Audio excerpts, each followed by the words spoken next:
Hello everyone, my name is Himanshu, and this is the second episode of It Came From Japan. Today, I'm not going to show you a game that's very obscure, but rather a game that I played for countless hours before the recent surge in PS4 games. And that game is Yu-Gi-Oh! Legacy of the Duelist. Preface this by letting you all know that at one point in my life, I did play a lot of Yu-Gi-Oh! A bit too much maybe. After I'd quit, right around the time when Pendulum Summons came out, I'd sold all my cards and inevitably I started missing the game, and I needed to quench that thirst a little bit. Yu-Gi-Oh! Legacy of the Duelist did that for me. Surprisingly, the game is actually really fun. Whether you know nothing about Yu-Gi-Oh! In general or are an expert at the card game, Legacy of the Duelist provides a solid, polished experience for everyone. And it's pretty cheap. At only $20, Legacy of the Duelist packs in tens of hours of gameplay and hundreds of cards for everyone to collect.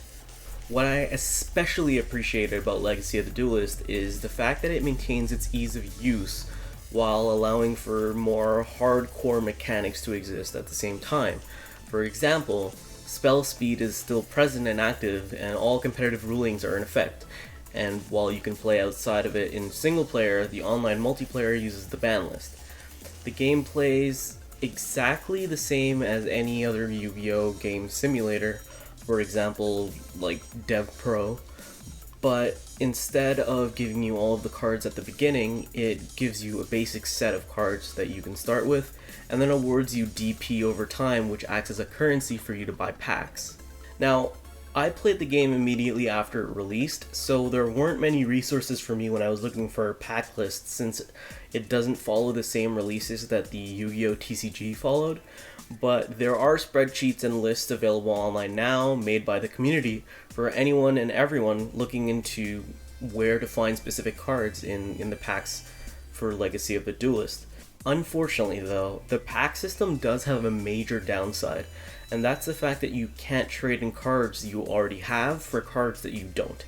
So when I was trying to recreate my deck that I used to use on my locals, which was Hunders, I was furiously clicking X for hours and hours while opening packs trying to find the specific cards that I needed, and my RNG just wasn't great, so I just sat there and sat there and sat there and sat there.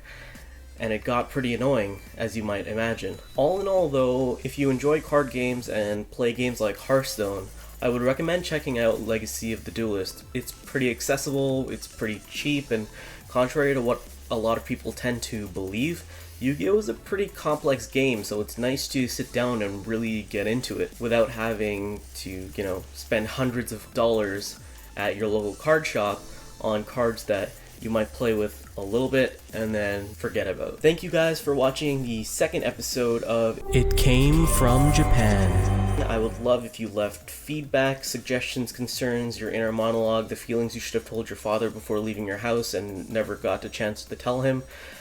Pretty much anything in the comment section below, so that I can hopefully improve the show to your liking in the future. You can find all of your PlayStation news over at PlayStationEnthusiast.com, and you can join the gaming communities that we're trying to create over at enthusiast.gg. You can follow me on Twitter at SenorBrownCat, and yeah, that's pretty much it. Thank you guys for watching. I'll see you next time. Until then, I'm going to go listen to Crush's new album, Interlude. Bye-bye.